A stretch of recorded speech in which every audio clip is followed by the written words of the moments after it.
इनकलाबी हल्ला बोल जलसा ये नाम जानबूझकर रखा गया।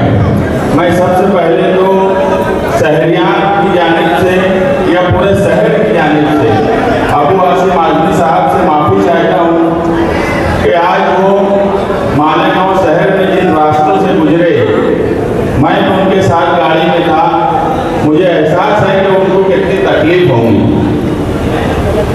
ये तकलीफ हम 25 साल से यहाँ सह रहे हैं, लेकिन अगर हम बर्दाश्त कर रहे हैं तो उसकी वजह है कि हमने ऐसे नुमाइंदे यहाँ से चुन कर दिए, ये नौबत आ गई। मगर आपको बर्दाश्त करना पड़ा, उसकी मैं माफ़ी चाहता हूँ कि ये शहर यहाँ पर कुल जमाती तंजीम के अफराद यहाँ मौजूद हैं। वो कोई सियासी पार्टी से जुड़े हुए लोग नहीं हैं, मगर वो यहाँ मेरे लिए नहीं आए हैं, वो किसी के लिए नहीं आए, वो सिर्फ शेर महाराज के अबू आसिम आजमी साहब के लिए आए। तो ये ऐसे लीडर हैं कि महाराष्ट्र में अगर कहीं कौम मिल्लत का सवाल हो, आप गौर करेंगे कोल्हापुर के सवाल पर महाराष्ट्र में कौन लीडर गया? कोल्हापुर। अगर कोई गया तो यही शेर महाराष्ट्र अबू आसिम आजमी साहब गए। कहीं भी कुछ हो जाए, बेबाक के दहल बोलते हैं, असेंबली हॉल हो, सड़क हो, या जहाँ जुल्म और नाइंसाफी हो रही है उस जगह पर जाकर बोलना हो। और यही हमको निहाल साहब ने सिखाया। अब हमने जो निहाल साहब से सीखा उस पर हम चल रहे थे। अब हम हमारे लीडर अबू आसिम आजमी साहब से भी सीख रहे हैं। अब हमारा तो प्लस हो गया, यानी सीखने के लिए, आगे काम करने के लिए हमारे पास एक ऐसा लीडर है जो ये भी समझता है कि नाइंसाफी के खिलाफ कब बोलना है, ये भी समझता है कि बुनकर के लिए अगर कोई सवाल है तो कब बोलना है। अभी मैं कल की ही बात बोलता हूँ कि आसिफ भाई, हमारा शहर 2 मालेगांव बन गया। आप फिरका परस्ती के खिलाफ बोलते हो, हमारे यहाँ 25 साल से एक अलग तरह की फिरका परस्ती शुरू हुई जो डेवलपमेंट के नाम पर शुरू हुई। हमारा टैक्स, हमारा सेंट्रल का टैक्स ले जाकर आउटर के हिस्से में डेवलपमेंट किया गया। अगर आप आउटर देख लेंगे तो आप बोलेंगे मुझे ये कौन से मालेगांव में लेके आए और ये किस मालेगांव में लेकर आ गए। और बड़े अफसोस से कहना पड़ रहा है कि कल हमारे यहाँ के नुमाइंदे जो आउटर के मंदिर ताजा भूसे के सामने 5 साल से मुर्गा बने हुए, वो कल उस हिस्से में जाकर इफ्तिताह कर रहे थे, उद्घाटन कर रहे थे। मुझे इतना अफसोस हुआ कि हमारे शहर में काम काज को लेकर हमारा ही फंड उस हिस्से में जा रहा है और ये उनके साथ जाकर वहाँ इफ्तिताह कर रहे हैं। उन्हें कोई एहसास ये तक नहीं कि हम रोड से भी महरूम हैं, हम तज़ीम-कारी या बड़े बड़े काम के ताल्लुक से तो सोच भी नहीं पा रहे हैं। मगर मुझे पूरी उम्मीद है आने वाले वक्त में आप इस शहर का, आप पार्टी के नाते या फिर मैं आपसे यही गुजारिश करूंगा कि आप खुसूसी निगाह इस शहर पर रखिए। हम बहुत पिछड़ गए हैं, हम बहुत बर्बाद हो गए हैं। हम डेवलपमेंट के नाम पर फिरका परस्ती के शिकार हैं। हम पावरलूम तंजीम, पावरलूम कारखाने, यहाँ सनती घाट जो सदर हैं ये खुद हमारे सरपरस्त हैं। मैं कहूँ ये सनत के सरपरस्त हैं। मगर आज जो तकलीफ हम उठा रहे हैं प्राइवेट बिजली कंपनी की वजह से, सनत के हालात जो बन गए हैं, सिर्फ हमारे बुनकर इसी में परेशान रहते हैं कि किस तरह से कोई सब्सिडी मिल जाए और उसकी कोई कोशिश की जाए। नागपुर के अजलास में रईस शेख साहब ने जो आवाज़ उठाई और उस पर स्टडी ग्रुप बना, उस पर रजिस्ट्रेशन का सवाल आया। उसके बाद आखिरी जब अजलास था, आपके ही नाम से और रईस शेख के नाम से लेटर निकला, जिन्होंने कुछ नहीं किया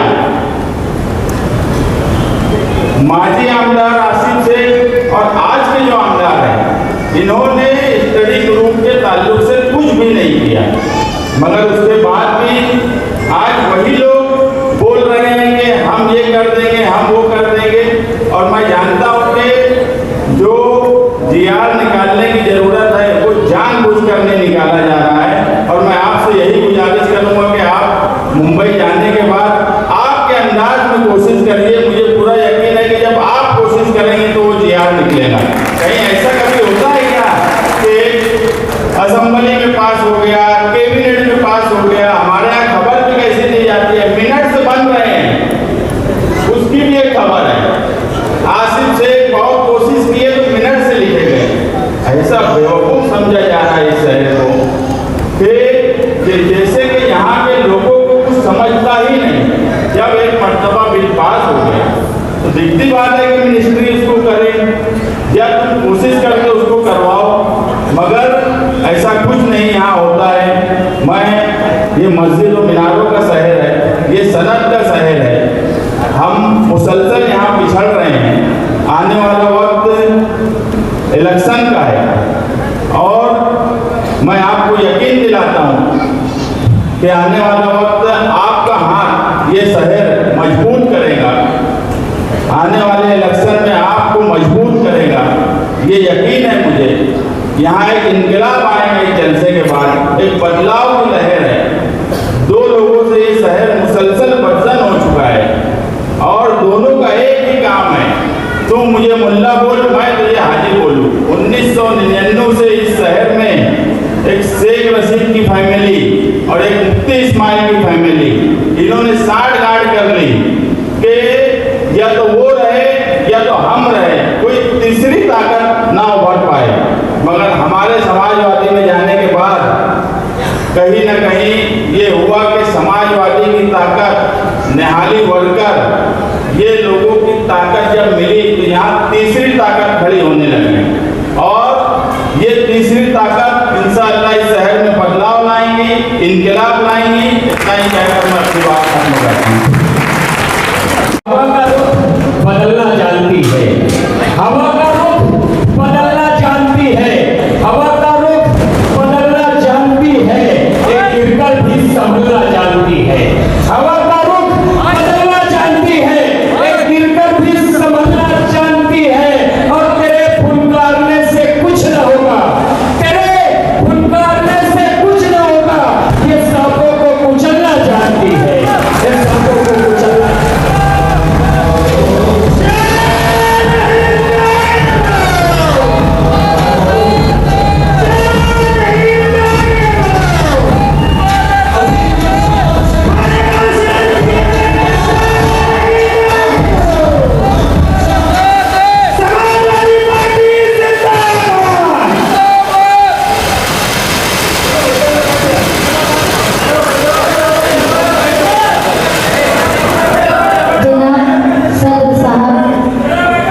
और हमारे कायद अबू असमाजी साहब, आप तमाम साथियों, आज का ये प्रोग्राम ये शहर में सियासी तब्दीली की इब्तिदा करेगा, ऐसे उम्मीद के साथ मैं यहाँ तकरीर करने खड़ी हुई। मेरी पार्टी में, समाजवादी पार्टी में नए लोगों की शमूलियत, मैं हमेशा ये बोलती हूँ कि ये पार्टी के वर्कर नहीं है, मेरा खानदान है। मेरे बाप की कमी, मेरे भाई की कमी और मेरे दूसरे घर के रिश्तेदार की कमी पूरी करने का काम ये वर्कर हमेशा से करता आया है। अब एक चीज़ और बढ़ गई है, समाजवादी पार्टी के साथ में बढ़ने से और रिश्ते बढ़ते गए। मैं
रही है।